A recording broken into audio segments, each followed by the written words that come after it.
Hoy nos visita Edurne Portela, escritora y académica vasca que desarrolló gran parte de su carrera en Estados Unidos, donde realizó un doctorado en literaturas hispánicas. En 2016 regresó a España para dedicarse a la escritura, publicando varios libros con la editorial Galaxia Gutenberg, entre ellos el ensayo El eco de los disparos y las novelas Mejor la ausencia y Los ojos cerrados. Ha recibido premios como el Euskadi de Literatura y el Estado Crítico. Además, es editora de su propia colección en Galaxia Gutenberg desde 2021 y colabora regularmente con medios de comunicación en prensa y radio. Sus obras están traducidas a varios idiomas y una de sus novelas está en proceso de adaptación audiovisual. Con ella hablaremos de Mejor la ausencia, una novela intensa y conmovedora, ambientada en el País Vasco de los años 80 y 90. A través de la voz de Amaya, una niña que crece en una casa donde el afecto brilla por su ausencia, nos adentramos en una historia marcada por la violencia política, el silencio y la violencia familiar.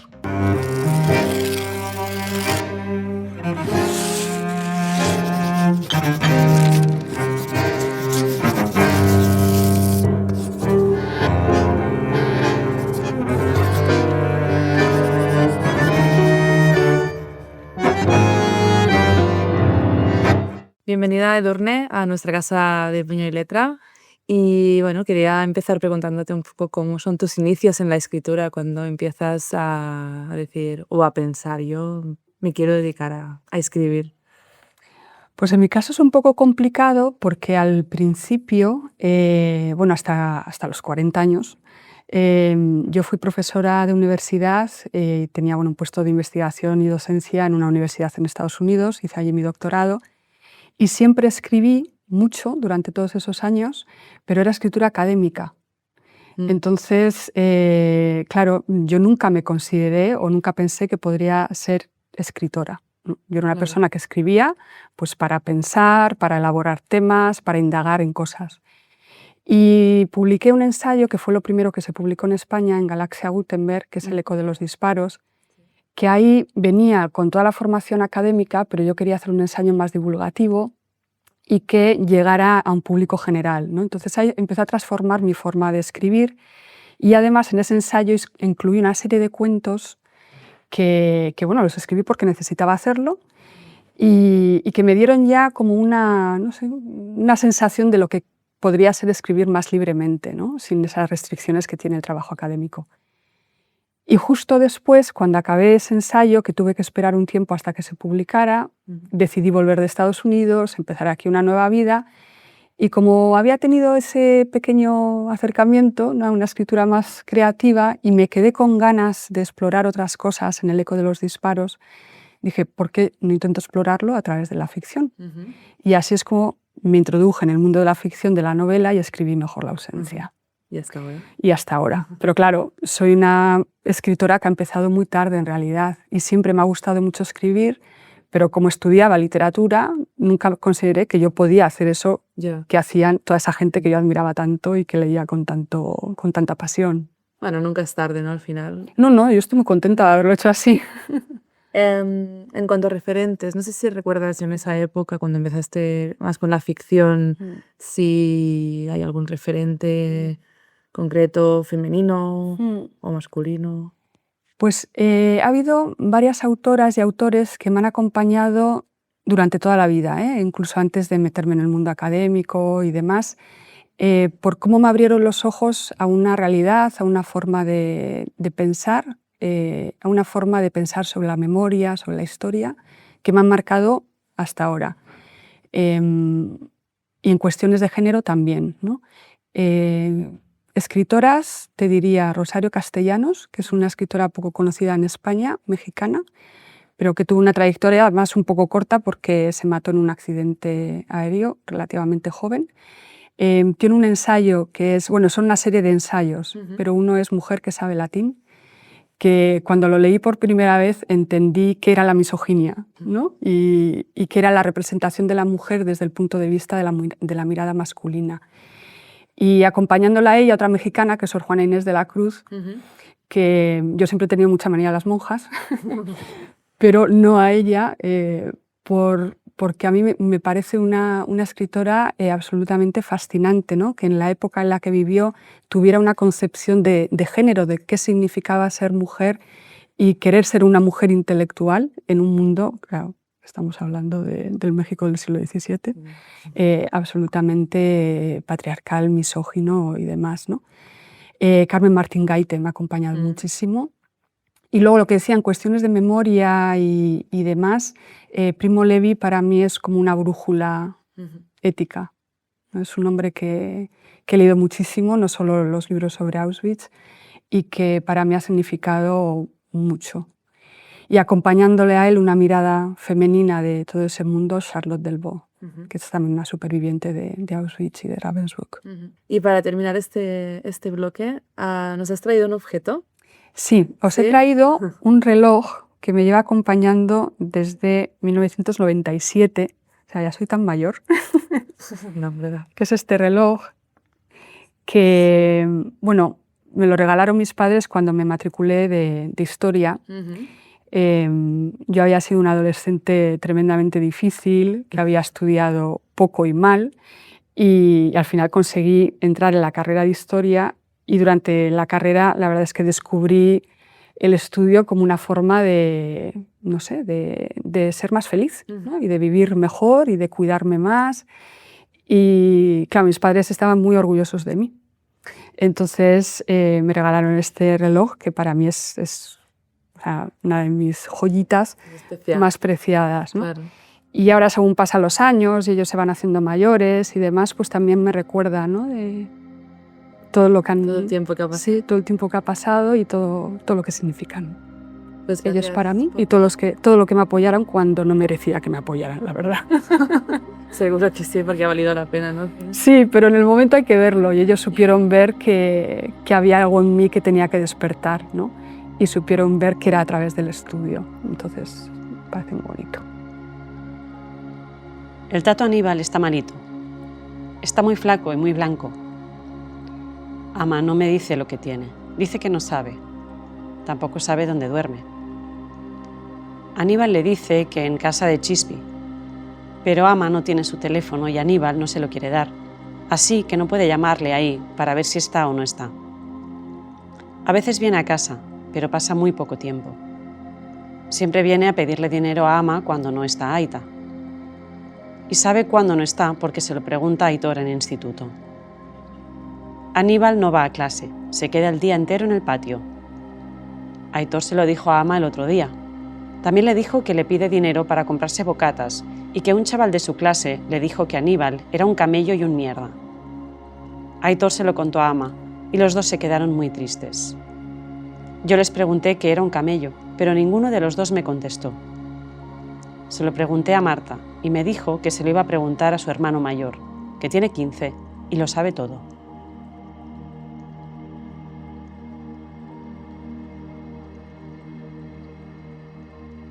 Edurne, muchísimas gracias por quedarte un ratito más aquí en casa con nosotras y pasarte también por este saloncito donde hasta hace nada estaba leyendo yo precisamente Mejor la ausencia.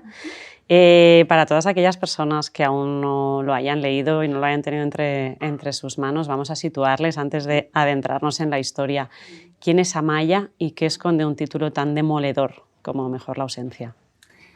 Pues Amaya es una niña que nace a mediados de los 70 en la margen izquierda del País Vasco, de Euskadi, y es una niña que, bueno, nace en una familia bastante rota ya para cuando ella ha nacido, con un padre que no sabemos muy bien a qué se dedica, sabemos que es abogado, pero está justo en medio de lo que hemos venido a llamar el conflicto vasco, ¿no? Que son esos años de violencia terrible, ¿no? En Euskadi por parte de ETA, pero también con una violencia estatal, ¿no? Para reprimir ese terrorismo y todo su entorno, bueno, bastante brutal, ¿no? Que fue muy disruptiva. Son también unos años en los que empieza a ver el mundo esta Amaya, unos años muy difíciles en esa zona de Euskadi porque es el momento de la desindustrialización, entonces hay muchísimos problemas socioeconómicos, además de esa violencia, ¿no? Es la entrada brutal de la heroína en esos pueblos, Bueno, es una sociedad como su familia bastante rota. Entonces Amaya viene al mundo y se encuentra pues, con una realidad que va conociendo poco a poco y que a ella le cuesta mucho entender, ¿no? Entonces entramos en su mundo y en su forma de ver la realidad a través de su voz, porque es una novela narrada en primera persona, a través, al principio, de unos ojos de esa niña un poco perpleja, un poco asustada, un poco perdida, y vamos creciendo con ella, ¿no?, a través de su adolescencia, que es una adolescencia también muy difícil porque todos esos problemas que ya vemos desde el principio de la novela se agrandan, ¿no? Sobre todo pues, por la violencia del padre, que trae la violencia de fuera, ¿no?, la trae a casa, la incapacidad de su madre de protegerla, también un poco la desprotección que siente por parte de sus hermanos, que cada uno tiene sus propias historias, ¿no?, y sus propios problemas. Entonces, bueno, es una historia, yo creo que dura, ¿no?, es una novela dura, pero es una novela que representa una realidad de la que yo fui testigo, ¿no?, y que a mí también me apetecía entender, y lo intenté hacer a través de los ojos de Amaya. Unos ojos de Amaya que, como decías ahora, vemos desde su infancia y adolescencia, sobre todo. Terminamos con la edad adulta, pero ya en una parte mucho más cortita. ¿Qué te permitía esa mirada quizá más inocente a la hora de relatar una situación, un contexto tan duro? Me permitía hacer una especie de proceso con ella, ¿no? De decir, voy a intentar situarme en la concepción del mundo que puede tener una niña y voy a intentar entender ese mundo a través de esas limitaciones, ¿no?, que tiene la infancia y que tiene también la adolescencia, ¿no? Limitaciones de otro tipo, igual afectivas. También la adolescencia muchas veces nos da una mirada muy radical, ¿no?, del mundo, sobre todo cuando ese mundo nos agrede, ¿no? Entonces lo que me permitía era intentar entender qué significa crecer y hacerse una mujer adulta en ese mundo que nos tocó vivir, ¿no? Y claro, yo no soy Amaya, ¿no?, y mi vida no, menos mal, no ha sido la de Amaya, pero sí hay muchas sensaciones, recuerdos que tienen que ver más con las formas de comportarnos socialmente que yo recuperé, ¿no? Y al ponerme en la piel de la niña, yo accedí a recuerdos que tenía sepultados, ¿no?, que tenía olvidados de mi infancia como testigo de esa sociedad, y también desde mi infancia como una niña perpleja y muchas veces asustada por ser incapaz de entender lo que estaba pasando a mi alrededor, ¿no? Entonces, bueno, ese ejercicio me pareció muy interesante también porque es un ejercicio de exploración del lenguaje y de cómo el lenguaje va creciendo, ¿no?, se va ampliando, y con ello la concepción de nuestro mundo y de nuestra realidad. Entonces, claro, yo tuve que pensar con mucha profundidad, ¿no?, qué lenguaje tiene una niña de 5, de 7, de 10, de 12, de 14, 17, 18 años, ¿no?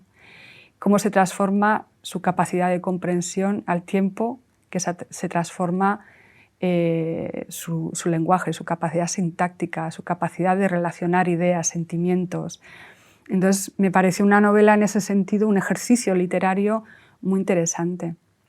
Además, precisamente con la excusa de que es una niña, es una novela que, sobre todo en esa edad inicial, repleta de silencios, de cosas que no se dicen, ¿no? Muchas veces porque es una niña, entonces es como que se le esconde parte de la información que como lector nos hemos de suponer, pero también con un silencio social, ¿no?, de aquellas cosas que no podemos nombrar. No sé si escribiendo sobre ello existía un poco el objetivo de poner palabras a esos silencios que además han marcado tanto una zona y una época. Sí, no sé si era consciente, fíjate, cuando lo estaba haciendo. Lo que pasa que yo vengo de escribir El eco de los disparos, que es un ensayo en el que, por ejemplo, todo un capítulo trata sobre el silencio en Euskadi en aquellos años tan duros, ¿no? Entonces yo entro a escribir esta ficción con todo ese bagaje, ¿no?, analítico, intelectual, teórico, y se cuela en la novela, pero de una forma que como lectora no la ves, ¿no? Igual la sientes, porque sientes esos silencios. Entonces, claro, mi propuesta es, yo no te voy a explicar todo, yo no voy a rellenar todos esos silencios. Yo voy a dejarlos ahí, voy a crear esas elipsis, porque yo sé que además esta niña no lo puede saber, no tiene la capacidad de saberlo, primero porque no lo entendería o lo entendería a medias, y segundo porque nadie se lo quiere contar. Entonces tú como lectora eres la responsable, ¿no?, de rellenar esos silencios, de usar tu propia imaginación. Si tienes conocimiento sobre ese tema, sin duda ese conocimiento va a entrar en la interpretación y luego ver qué haces con ello, ¿no? Yo creo que hay épocas, sobre todo épocas en las que se produce un trauma social, ¿no?, sobre todo por la violencia, en la que el silencio impera sí o sí. Puede ser muchos tipos de silencio. Puede ser un silencio represivo, si estamos hablando de una dictadura, un silencio institucional, pero también puede ser ese silencio que se genera cuando hay miedo o cuando piensas que hablar en público para defender a una víctima, por ejemplo, puede salpicarte. Entonces, yo creo que esos silencios no hace falta ponerlos en palabras, sí a través de la relación de los personajes, la creación de las situaciones, se hace evidente. Entonces, cuando el silencio es evidente, tú te vas a preguntar, ¿por qué este silencio? Y yo lo que quiero es que busques las respuestas, no quiero dártelas yo, ¿no? Está plagado de silencios, pero también, sobre todo, está llena de violencia. Es una novela dura.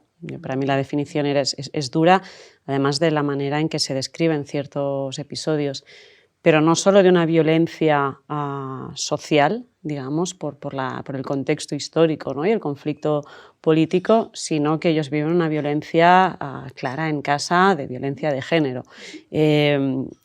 No sé hasta qué punto esa violencia, que también iba muy ligada al patriarcado, ¿no?, marca también toda una generación en una zona concreta.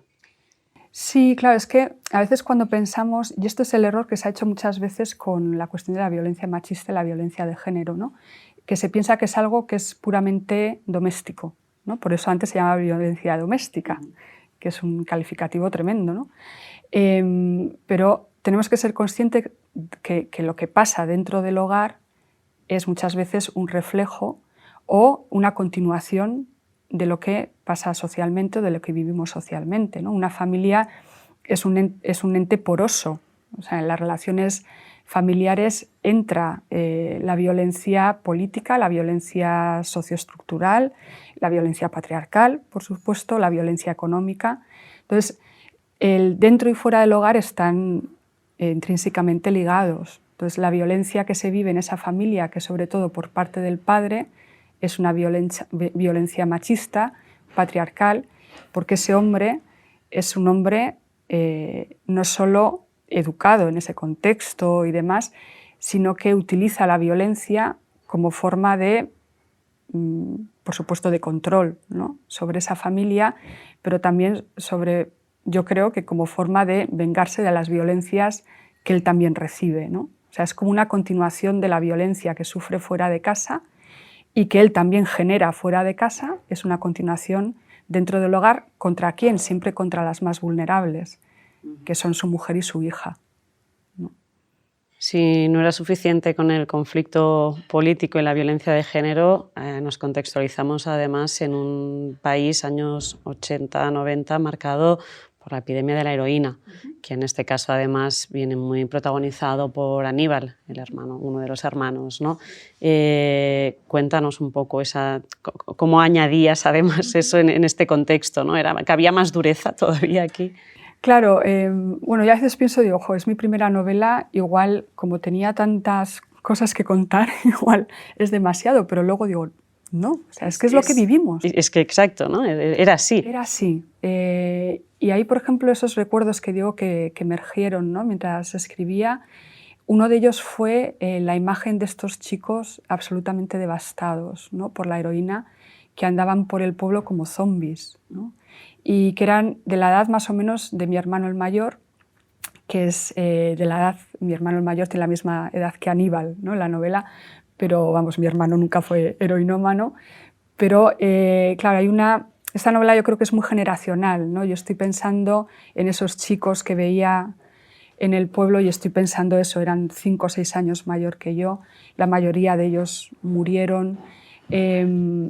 Y recuerdo el miedo que sentía al verles, ¿no? Porque para mí eran como zombies, como fantasmas, y luego se contaban muchas historias, ¿no? De que te pegaban el palo, que te robaban el reloj, que habían robado a su madre, ¿no? O a sus padres para seguir, pues eran enfermos, ¿no? Para seguir chutándose heroína. Y bueno, tenía estos recuerdos y dije, bueno, yo creo que hay que contextualizarlos también en el sentido político, ¿no? O sea, estábamos en un momento en el que la juventud, esto lo cantaba Escorbuto muy bien, ¿no? El grupo punk, la juventud no tenía futuro.